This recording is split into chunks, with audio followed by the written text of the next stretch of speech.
आज मैं कुंभकर्ण का बेटा भीमासेन की बात बोल रहा हूँ जो बहुत कम मालूम है पब्लिक को। भीमाशंकर कुंभकर्ण का बेटा था। उसका नाम भीमा था। बाद में हुआ ये कि उसकी माता जो थी वो करकटी थी। उसका बाप का नाम करकट था। करकट की बेटी करकटी और उसकी माता का नाम म्याक्सी था। अभी ये कुंभकर्ण घूमते घूमते अचानक वहाँ पे गया गया और करकट को मार के गिरा दिया। और जो करकटी थी उनके साथ संभोग किया बलजबरी से। बाद में कुंभकर्ण तो चले गया लेकिन इसका नाम का गर्भ इसके पेट में रह गया। ये बच्चा 15-16 साल का हो गया। जब समझदार हुआ तो उसने अपनी माता को पूछा कि माँ, हम लोग अकेले ये घाटी और पहाड़ी में क्यों रहते हैं।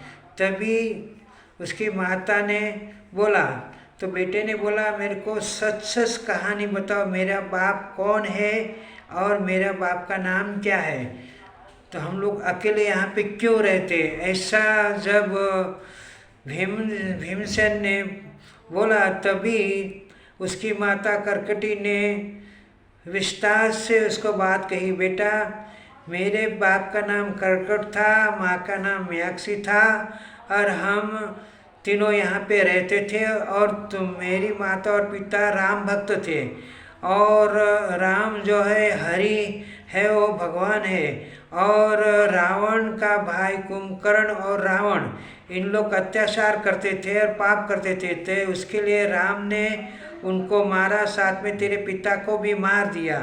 तब ये भीम को बहुत बुरा लगा।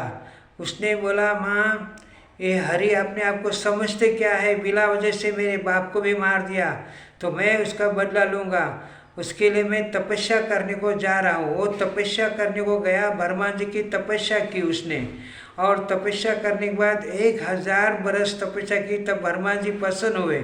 तब भीमाशंकर ने उसके पास मांगा, प्रभु ऋषर मेरे को पसंद है हुए है तो मेरे को बल दो, यानी शक्ति दो, अनगिनत शक्ति मेरे में प्रकट हो। तो ब्रह्मा जी ने बोला, तथास्तु। ये वरदान लेके अपनी माता करकटी के पास आया और माता को पाँव पड़ा और बताया कि मेरे को ब्रह्मा का वरदान मिल गया है और मैं बहुत शक्तिशाली हूँ। ऐसा करके देवलोक में गया, इंद्र को और 33 कोटि देवता को सबको हरा दिया। ब्रह्मा का वरदान था, अतिशय बल उसको प्राप्त होता था। और बाद में धरती पे आया और मानव लोग को हैरान करने लगा। तभी वहाँ पे वो घूमते घूमते कामरू देश में गया।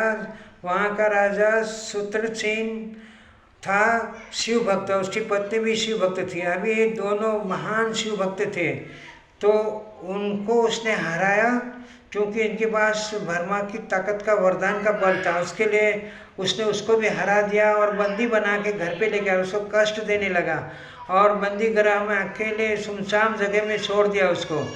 तब सब देवलोग गए भगवान भोलेनाथ के पास और भोलेनाथ को प्रार्थना की कि हम लोग को सबको वंचित कर दिया हमारे राष्ट्रदान से। पहले विष्णु भगवान के पास गए, नारायण जी के पास। तो भगवान ने बोला कि एक कार्य अभी भोलेनाथ करेंगे, आप भोलेनाथ के पास जाओ।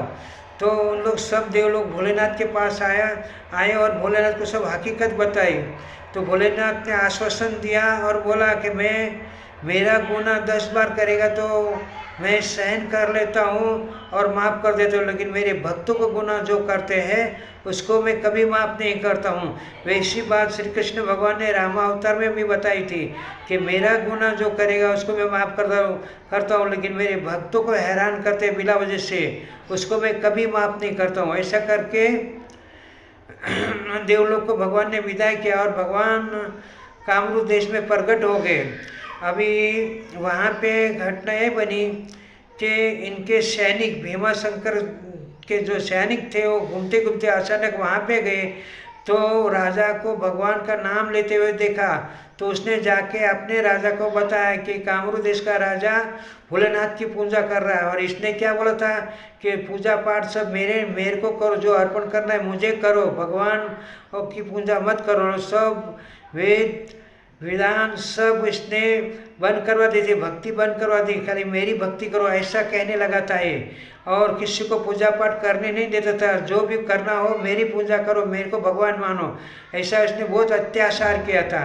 उसके लिए सब पाप साथ में हो गए। भोलेनाथ वहाँ पे प्रकट हुए और भीमा शंकर आके ये राजा को समझाने लगा कि ये सब भक्ति छोड़ दो, शंकर क्या कर लेगा मेरा, मैं तेरे को मार डालूंगा।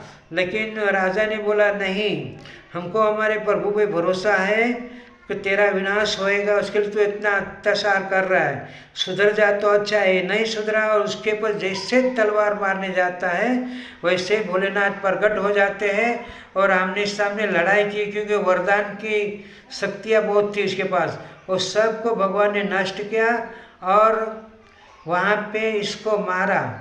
और राजा ने बोला भगवान ये दृश्य जो आपने किया है प्रभु, यहाँ पे प्रकट हुआ है तो यहाँ पे आपकी कुछ निशानी। वहाँ पे भगवान भोलेनाथ ने बोला ये भीमा राक्षस को मारा है मैंने, उसके लिए यहाँ पे मेरा भीमा शंकर नाम की ज्योतिर्लिंग प्रकट होगी। ये 12 ज्योतिर्लिंग में से एक ज्योतिर्लिंग वो भी है। जय द्वारकाधीश। छोटी सी बात कही है, दोनों बाजू से कट किया है।